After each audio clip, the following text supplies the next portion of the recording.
Good afternoon, everyone. Welcome to ITS Australia's ongoing webinar series. I'm Susan Harris. I'm the Chief Executive at ITS Australia and delighted to be connecting with you all virtually this afternoon. As you should all be aware, this is part of a regular series of webinars that we've been providing for the industry, really aiming to keep everyone connected and up to date with the activities that are happening across Australia and internationally as well. Just to let everyone know that this webinar is being recorded, so we may make some of it available online for people later to view. So just to let you know that that's taking place. We're delighted today to have Neil Scales, Director General Neil Scales, with us to provide an update from Queensland.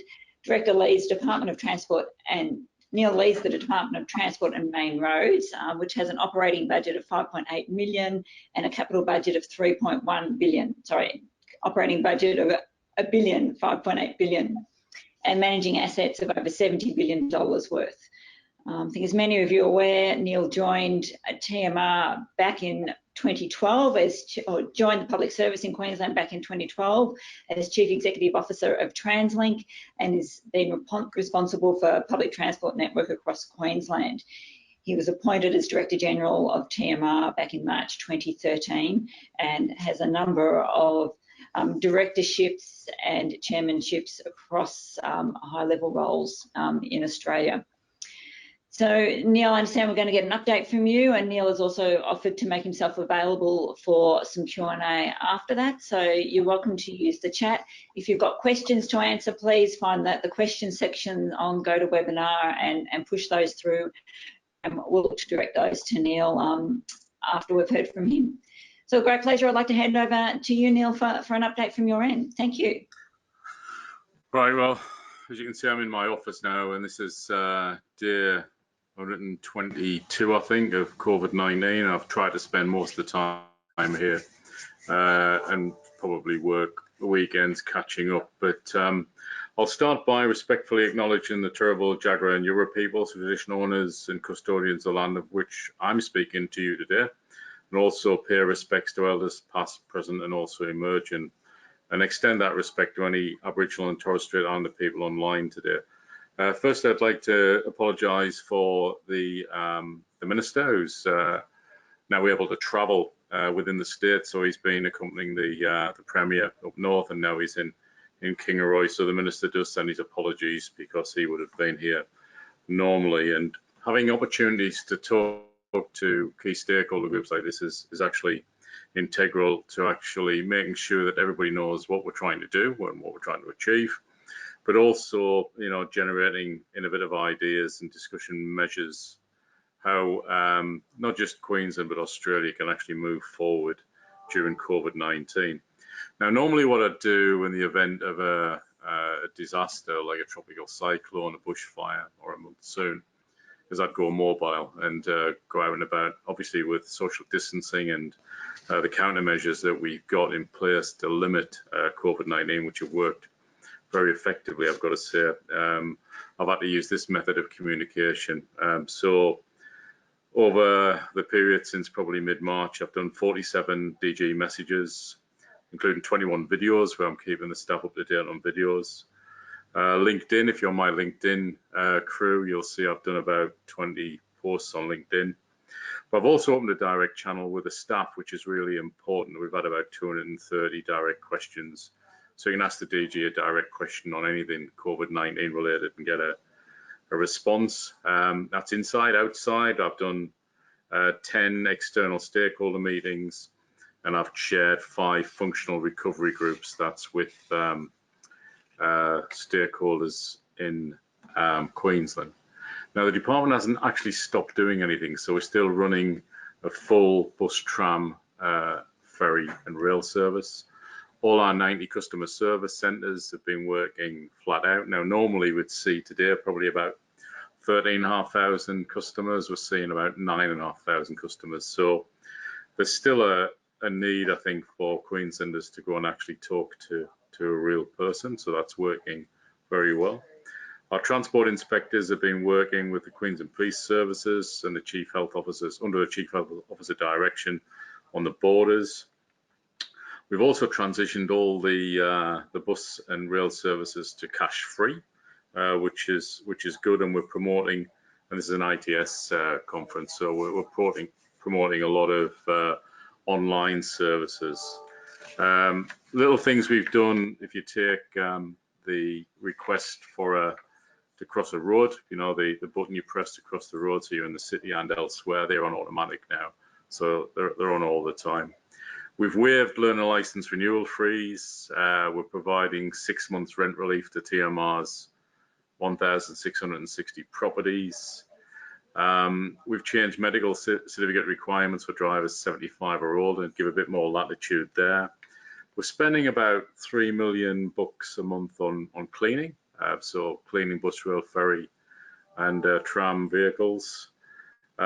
We've made changes to some of the traffic management training and accreditation requirements, and we've introduced a $54.4 million package to transport operators. That's for regional Airbus and ferry services to keep them going. So there's been a lot of really good mechanisms put in place to keep the industry going, keep people in work.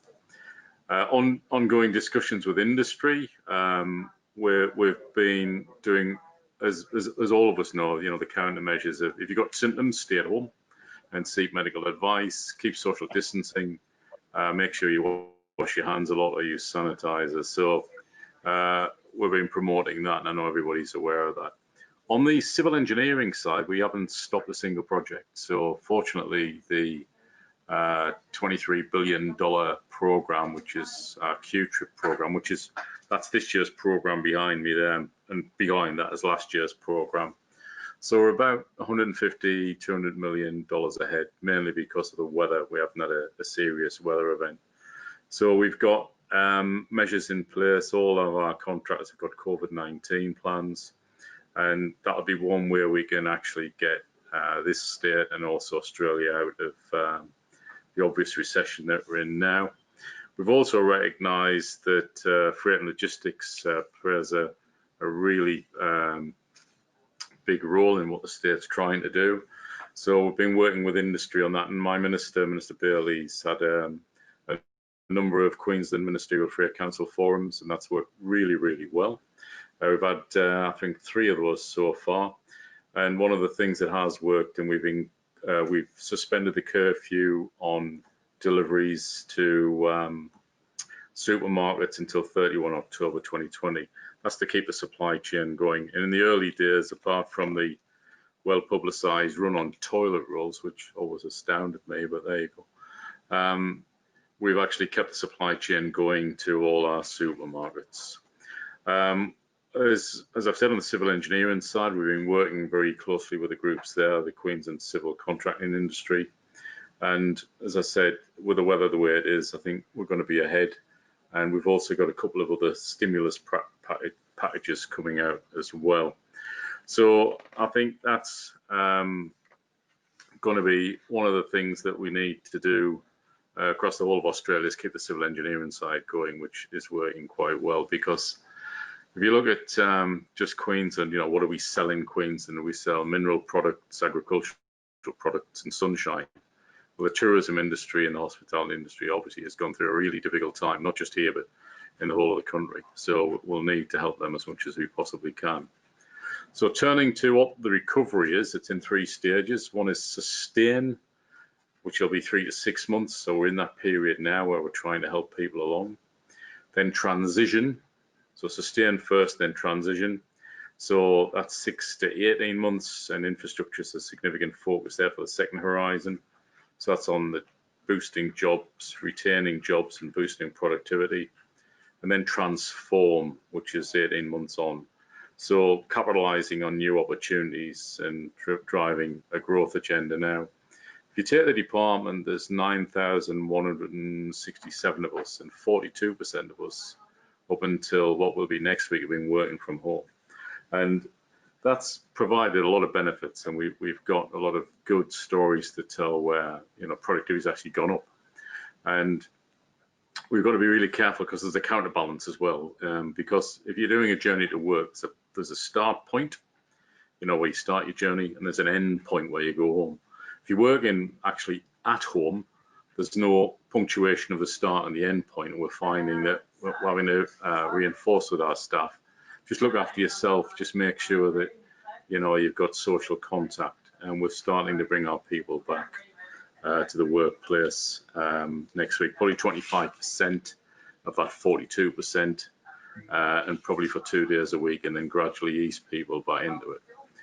We're working very much in partnership with the private sector and local governments to make sure that as we transition out of COVID-19 lockdown, we actually get the best possible benefits out of that. So as I mentioned before, there's a stimulus package in the roadside, about 400 million. So it's 50 million of that, 400 for pavement, strengthening, widening, 50 million for structures, and about 100 million for progressive sealing of roads. And there's some other capital works in there, about 200 million. So that's 400.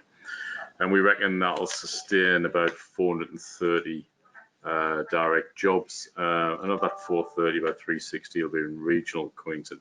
That's on top of the program that's behind me, which is the Q-Trip program. So it's not just the Bruce Highway, it's not just the Warrego, it's not just the M1.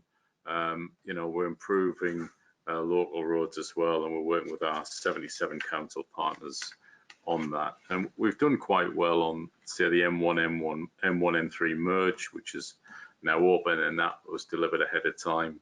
Mudgee Bar to Varsity Lakes, that's been delivered ahead of time as well. So, but there are critical other projects like ring roads in Rockhampton, Mackay, Cairns, and Townsville. So we've got work going on there as well. So what's happening on public transport? Well, we probably lost about 90% of patronage from March, but it is coming back slowly. But areas such as CityCat on the river here in Brisbane, and the tram network down in the Gold Coast are particularly badly affected because a lot of their patronage is from tourists. We've been working along with the feds as well on the roads of strategic importance. There's an early works package there. So this so-called ROSI program is about 185 million. And we're also making sure that the 21 ports that we've got, they're not all trading ports, but the 21 ports, we're making sure that, like the 193 million Townsville Channel Upgrade Project, 127 million Cairns Shipping Development Project, and 76 million of upgrade works at Port of Gladstone are all working well.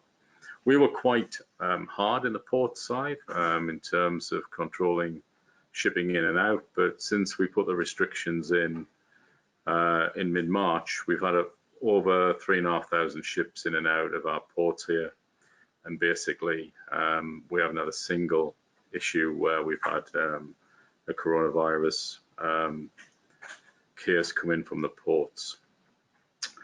So we've also been working very closely with the Australian government, with the feds, and we're making sure that the work that we're doing together there's a 400 million new road funding package there. We're accelerating a number of projects as a result of an arrangement we came to on Inland Rail. That's 648 million. Gold Coast Light Rail Stage 3A, that's obviously in the market now, and then we'll see where we go on that. Best also mentioned Cross River Rail, 5.4 billion project, which I'm on the board of the Cross River Rail Delivery Authority. That will support 7,700 jobs with an average of 1,500 FTEs per year through construction, including quite a lot of apprentices, about 450 apprentices. So we're about 20% of the way through that project. Lots of demolitions happened. And from an ITS point of view, you'll be pleased to know we're using BIM, Building Information Management, on the project, almost in real time. The BIM models that we've got for demolition of Wollongabba and Albert Street, the BIM models, for example, are being updated every hour. So we are using high technology as best we can there as well. So I think I'm trying to wrap it up early so I can take more questions, but because our overall raison d'etre is to create a single integrated transport network that's accessible to everyone, that's even more important these days. And particularly in the COVID-19 world, where it seems to me anyway that 1 week in a COVID-19 space is like 4 weeks in a normal space. So things are getting incredibly compressed, and I don't particularly like this way of communicating because I can't read the room or read the audience, which is something I like to be able to do. So, and we've all made the classic mistakes of where either on Zoom or on Microsoft Teams or on this system here, you'll be making a really eloquent point, or so you think, but you'll be on mute. And by the time you work out on mute, you know, you end up not remembering what you want to say in the first place. So we're past that now, and it is affecting how we do consultation as well on some of our major projects if we can't actually do face-to-face briefings with people. So thanks for working with us partners out there to make sure that Queensland is, you know, a great state, but in turn, you know, we keep Australia going. And thank goodness we took the you know, the actions we did when we did. And you just got to look at, I don't know, anywhere in Europe or America to see how bad that is. And if you look at Sweden as a particular case example where they took a light touch and wanted to get herd immunity in advance of, or so-called herd immunity, in advance of a serum, you know, they've lost thousands of people. And, you know, only last night, overnight, one of the medics was saying in the UK that if Boris Johnson had actually implemented restrictions and travel restrictions a week earlier, it would have saved 50% of the people that's died. So I think there's going to be lots of recriminations and counterclaims and all the rest of it. All I'm trying to do is bring everybody up to the same level as to where I am. So that's it from me, Sue, and I'll take any questions or anything apart from Sunderland Football Club, which fortunately for me is not playing anymore. And that means we can't at least get beaten, which is always good. Thanks, Neil. Look, I can confirm you do have a good audience out there, you know, commensurate with one of our business events. So you're not talking to just me. There is a good audience there, and there's some questions starting to come through. I think everyone's, you know, really pleased to see that not only are the existing infrastructure projects continuing, you know, albeit at an accelerated pace. You know, some positive feedback around the level of stimulus that's been planned, and some questions there around, you know, is there some of that stimulus being directed towards, you know, ITS infrastructure, towards, you know, supporting a smart, connected and electric future, and also is there thoughts around that stimulus to make transport safe during that sort of transition period, I guess? Yeah, on the safe transport side, one of the surprising issues that we've got is that if you take our network here, roads have probably been down by about 35 to 40% in traffic. So you'd normally think, well, okay, that should end up with less people unfortunately killed or injured on our roads. And it's gone the other way. Today we're +9. And a lot of that is people really speeding. We saw that really tragic event down in Melbourne where those 4 policemen were killed. And the guy that was in the Porsche is, you know, bragging about how quickly he can travel. So I think that's been counterintuitive, but some of the work that we're doing will go on to smart motorways and will go on to ITS and continuing the good work that we're already doing in that regard.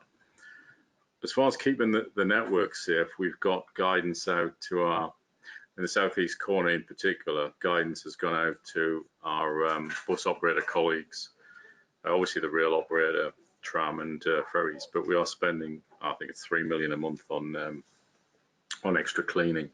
So, and the cleaning's continuous as well. So you can be assured that you can socially distance. Now we've taken a different view on the public transport network where we've got lots of capacity and we can increase the shoulders as well by increasing rail services if we need to do that. But as long as people stagger the start and finish times, and the public service can do that quite easily, and hopefully so in the private sector, means that as long as you can stagger your start time and the end time, you know, move it through the day, we should be all right for a few months. Now, our colleagues on the Eastern Seaboard have taken a different view, which is to encourage people not to use public transport.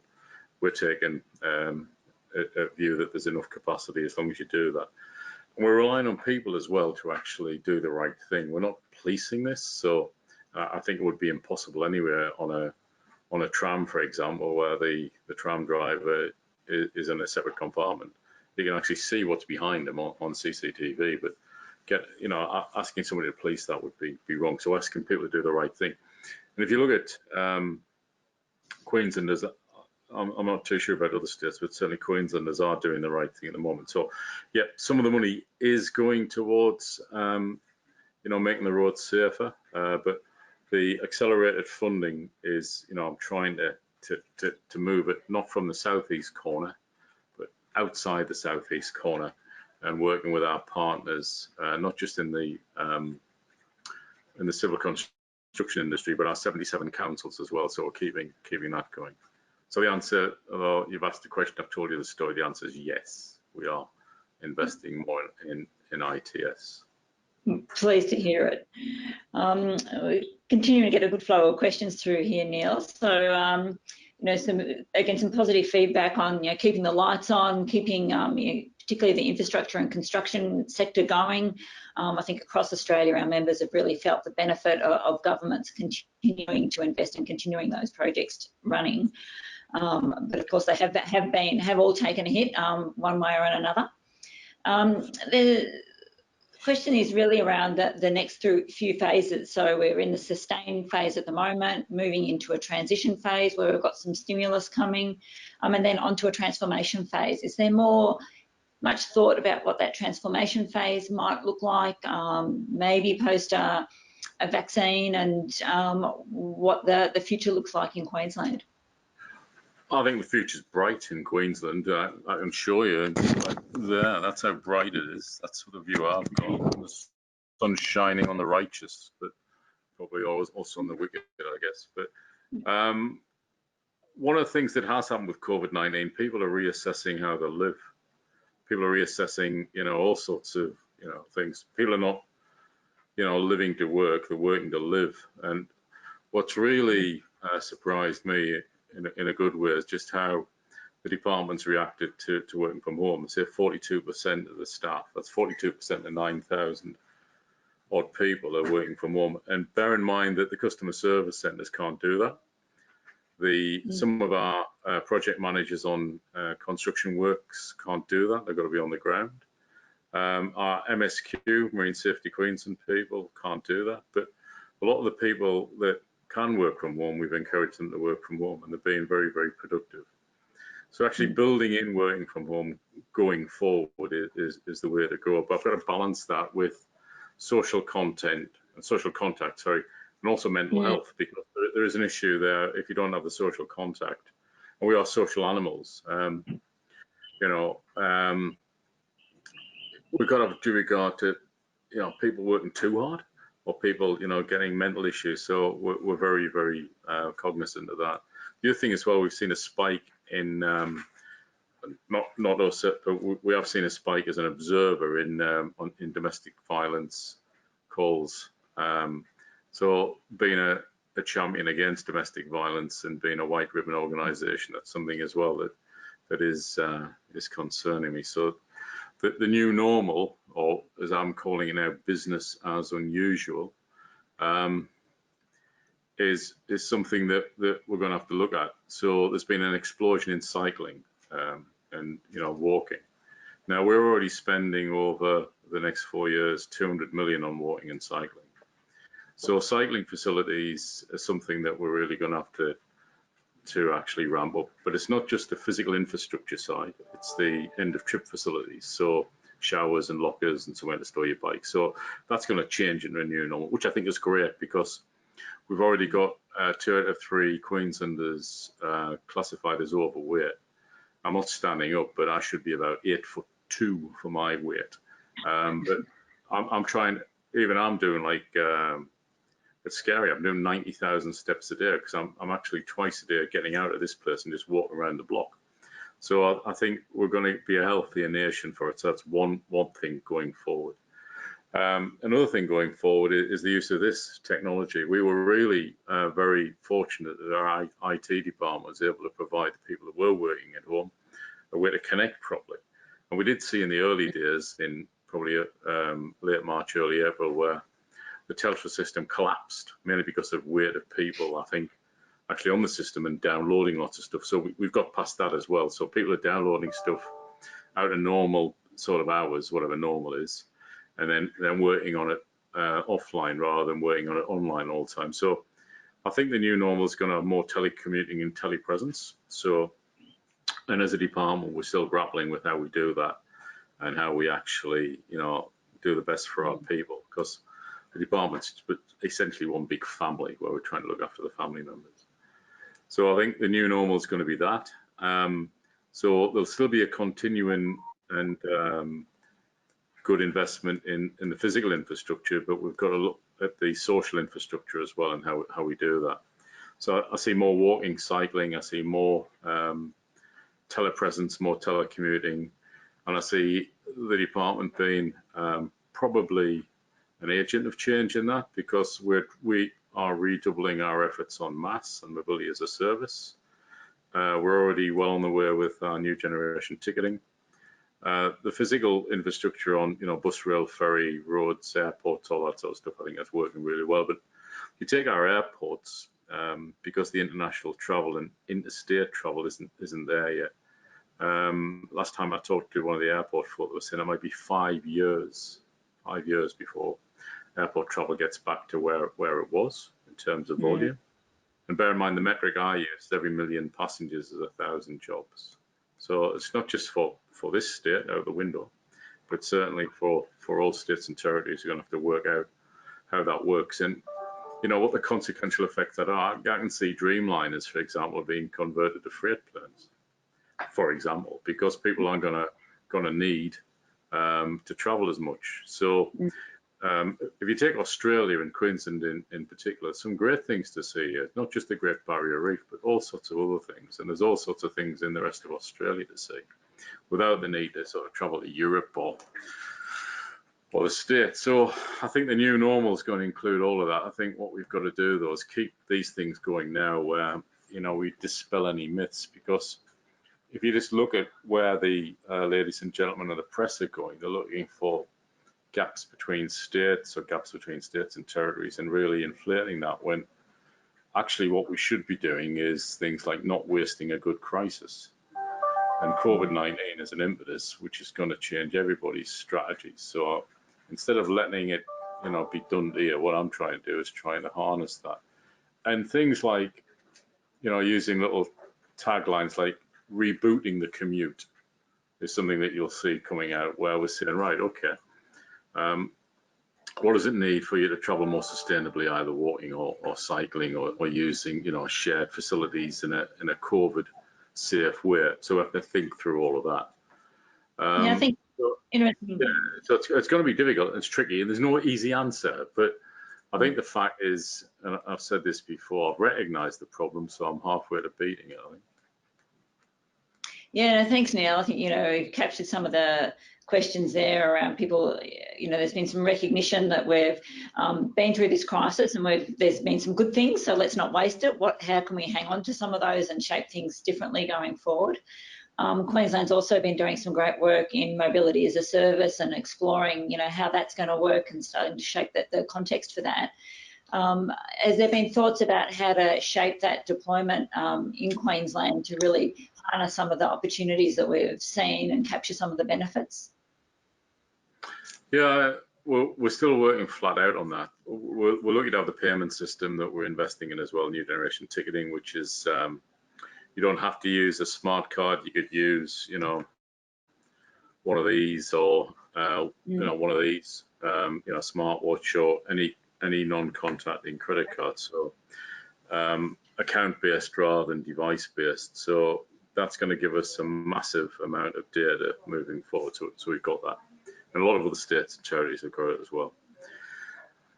I think giving customers the choice before they actually leave home is going to be where we're heading next. So what we're doing in the mass space, and the mass team are literally just 10 meters that way. And the reason for that is so that the department recognizes and other people recognize this is sponsored by a Director General. This is not, you know, embedded in Translink division or infrastructure maintenance and delivery division or corporate. It's actually sponsored by and driven by, you know, the leader of the department. So that gives it a bit more impetus. I don't think anybody's done it properly yet anywhere in the world. So we're getting to a particular level and then cementing that level, then move to the next level. So there's no easy answer to it, because somebody asked me on LinkedIn about, you know, would COVID-19 actually accelerate connected and autonomous vehicles? I'm not sure it will. And the reason for that is, for the first time ever in Queensland, the amount of registered vehicles is actually reduced in one of our months, where normally it goes up faster than the birth rate. So it's actually gone down. So I'm not sure that that will work. So I'll have to keep an eye on that. We are continuing to invest in electric vehicles, in electric buses. We're continuing to invest in hydrogen as well, and the Queensland, you know, electric superhighways, you know, the biggest in the world, I think, from Cairns to Southport and from Brisbane to Toowoomba, about every 200 kilometres there's a charging station. And the metro project here is, you know, double articulated bus, and what our colleagues next door in BCC are looking at is electric. So there'll be a charging station at each, you know, start and at the end. So that's going to be interesting to see how all that works, because there are challenges with it as well, because a double articulated mean that, you know, you've got to get on at other doors other than past the driver, and, you know, how does that sort of work?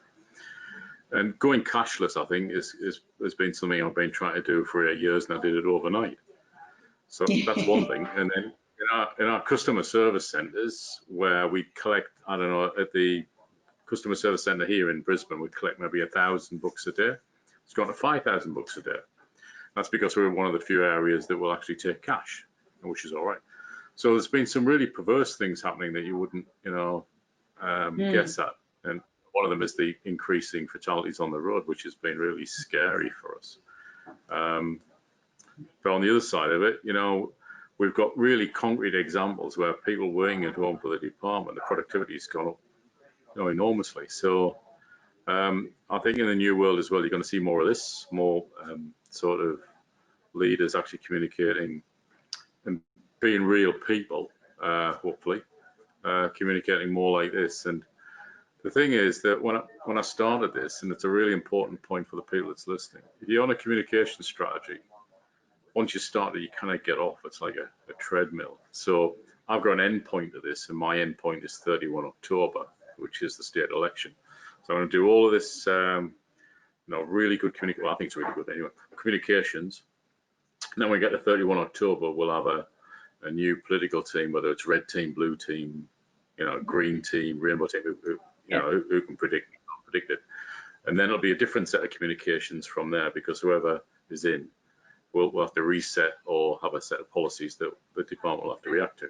So I think, again, if you're going to go on this line of communications, you cannot stop. And what we've done is internally, we're using Yammer, 6,500 of us on Yammer, DG messages, DG videos, the Deputy Director Generals and General Managers that have all got their own comm site. And from the outside, you know, we're doing, you know, Ministerial Freight Council, economic recovery groups, you know, all that sort of stuff is just getting the message out. So we're all in this together. I think it's all in charted waters. So that's why I'm very pleased to be able to speak today. And the Minister would have said exactly, well, not exactly the same, because he's got a different accent, but he would have been saying exactly the same messages. I am a Queenslander now, but I'll never get the accent, unfortunately. Well, thanks very much, Neil, for stepping in for the Minister, and it's great to hear, you know, how much effort's going on in Queensland in this space at the moment. I know you have other things to get to, but, you know, I think if people can dip back in. If you missed some of those facts and figures that Neil shared with us, we'll be making the recording available online. And Neil, we look forward to the day when we can all come up and share some of that sunshine. Yeah, I've got 3 minutes if you want to have a last question, and I'll have a go at that. There's some questions around demand management and just how, I guess a little bit around the mass question, if there's been any thoughts around how we're looking moving forward to manage that modal mix across different activities, capturing some of the change, but also pivoting people to modes that we think are more effective from a community and a network use perspective. If you've got any thoughts around that? I think just if we just take one issue, which is cycling, I think, is that every time we build something new, we put a 3 metre shared path next to it. So Gateway Upgrade North has got a 3 metre shared path. Moreton Bay Rail Link, which is now the Redcliffe Peninsula line, 12.5 kilometres of new track, that's got a shared path next to it. That's not the issue. I can do all of that, but it's, we've got to get the private sector on board. It's the end of trip facilities. It's no good, somebody cycling from home all the way to work in a safe manner, and then having nowhere to change or nowhere to get into your work gear. So I think that's one issue. And I think the other issue is going to be, we're going to have to capture telecommuting and telepresence in a very positive way. When British Telecom in the UK was privatised, a lot of their teams have broken up and work from home, and they lost a lot of the people because the people couldn't stand being isolated and no social contact, particularly with other team members. And it wasn't as good as this then when it's like 20 odd years ago when BT was privatised, maybe 30 years. So I think we've got to capture all that. And I think ITS Australia is one vehicle, where we can really actually accelerate this. And that's one of the challenges I'm going to throw back out, because it's all very well me doing what I can from my vantage point. And bear in mind that, the stats that you read out about the department, we're effectively a $9.6 billion business. So we can do a lot because transport touches everybody's life. But on ITS, I think, the people that are sort of listening to me now, and the people that are in organisations that are represented by people listening to me now, can do so much to actually advance the cause. So that's one thing I throw back out, because where does ITS Australia want to go? Because there's so many clever people out there, and we must be able to harness some of that and get some good outcomes. Now, they're not all going to work, all the ideas, and there'll be some of the surprising ones that we don't think will work. And you only got to look in the past. If you look at, I don't know, a simple example, maybe a silly one, but the ubiquitous Post-it note was actually a glue that didn't work, right? From 3M, and they put these stickers on. And I went to the boss's office with a little sticker, and the boss's PA thought this was really good. And then the whole business, exploded from basically a glue that wouldn't work. So there might be ideas out there, and I don't know what they are, but if you take these things now, you can pay your bills on them, you can take photographs with them, you can do all sorts of things, and you can make a phone call. So who would have thought that, this thing is sort of, and these are what, 12 years old? Easy. Like 12 years old. So I think that's the challenge back to ITS, is to come up with something that will help us moving forward. And with that, thanks, Neil. That's a great segue. I'm going to spend some time giving everyone an update on the work that we've been doing. We've certainly been flat out, and while we haven't been face to face with people, it's been a great opportunity for us to get out and about. So thank you very much for your time, and just invite everyone to stay around and hear some of the things that we've been doing as well, and opportunities for people to engage with ITS Australia. Thanks very much, Neil. I'd love to. I'm talking my equivalent in federal land in 4 minutes, and I'm not going to be late, or else you might get grumpy. All right, see you later. Okay, bye. Yeah. So yeah, as I promised, I'm delighted to give everyone an update on some of the activities that ITS Australia have been busy and engaged with. So I encourage everyone to take the time just to stay around for another few minutes, because there are lots of opportunities for people to continue engaging and connect. Just firstly want to, of course, acknowledge the great contribution of all of our members that have continued to stay engaged across a range of our activities. And in particular, just another plug for our upcoming webinars. It's a great way to hear from our members and some of the great activities that they've been involved in and continuing to deliver in these really challenging times. Some of the initiatives that ITS Australia have been continuing to work on, so we've been really looking to present and the voice of the industry to government at this stage where we're not so able to get direct contact.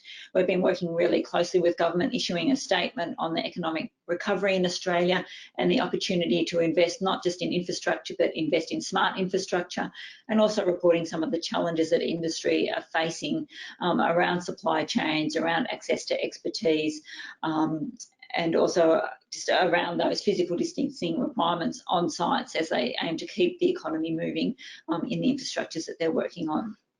We've also had the opportunity to engage with governments on their initiatives. So I've been talking with Minister Pulford in Victoria around their CAV strategy. We've hosted a couple of webinars, particularly for NTC, who are doing some really good work on government access for in-vehicle data, and also guidance for in-vehicle, guidance for automated vehicle trials, and a couple of other projects that we're working on there that you can see. We've also been, I guess, responding to industry's requests to continue to engage on a number of really interesting topics. And so these are new initiatives that we've launched during the shutdown. We've commenced an Australian transport data community of practice. So we've been overwhelmed with over 100 people interested in engaging in this space. We had our inaugural meeting a couple of weeks ago. Thanks very much to our chairs, Fang Chen and Stephen Owens, who are leading that activity, but a really strong interest from the industry around exploring the data landscape in Australia and how we can really harness that. And I think as ITS Australia, we can play a really important role connecting the different players in this space and really look at collaborative ways we can move forward. We're also starting some work looking again at ITS standards harmonisation, responding to industry requests to improve harmonisation across Australia. So this is an early days for this new piece of work in this space, picking up an old thorny problem. So please just stay tuned to that. We'll be reaching out to our members, seeking your input as we work to identify exactly what industry are looking for in that space and what your priorities and challenges are, and taking that back to government, back to Austroads, and looking at a pathway forward to try and improve that situation. We continue to work on a number of our own projects, working in partnership with the iMove and in partnership with a number of our industry partners. So these are really aiming to progress research, produce new insights into these challenging topics. So progressing the challenge of connectivity in CITS. What are the technologies that we can be looking at to try and realise, more immediate benefits from this technology that's been around for some time? And then also looking at shared mobility. Are there strategies that we can start to unlock some of the opportunities there by looking at parking arrangements and how we can free up some of that that opportunity. So we'll be hosting some webinars there shortly for members to give you more of an insight. So stay tuned to those if you want to get more active in those particular projects. We'll also be hosting some industry and government roundtables, seeking to capture people's further insights in these spaces going forward. Our digital activity is continuing. So each week we're running new webinars. During the start of the year, we've been connecting with over 700 community and industry people throughout Australia and a number of internationals as well. We've held over 15 of these events this year. So please keep in touch with our website. Make sure you're registered for our newsletters so that you get those opportunities coming in your inbox. If you've missed those, please take the chance to go and have a look at our website. You'll see that they're being captured, they're recorded, and they're free and available not only to our members, to broader industry people as well. Next week, ITS Australia are also delighted to be hosting our inaugural Max Exchange. So MAX is the Michigan Australia Exchange in Mobility. This is a partnership between the Michigan government, the Australian government, ITS Australia and Melbourne University. Next week we've got some experts from the US and from Australia looking at pieces of the new normal, what's happening with COVID and how does that impact on transport and transport technology deployments. So I encourage you to have a look at signing up for that. There's information on that on our website on how you can tune in for that one. We are looking forward to a future of events. In September this year, we'll be hosting our Virtual Mobility 2020. So this is our third mobility event. This will be a virtual conference, which we think is a great opportunity to really give everyone certainty that this will be running in the format that it's running, but also to enable people that perhaps wouldn't be able to attend a face-to-face event. So that event, the program for that is coming together really nicely. We've got a great industry program committee shaping that at the moment. We'll be bringing not just updates from the local industry, but also some international speakers to that program. So there'll be more of that coming out shortly. So I just encourage you to set some time aside on the 2nd and 3rd of September and to look out for those registrations. We've also got our ITS Australia Awards coming up. So registrations and nominations for that are now open. We've got a number of new categories across the awards program.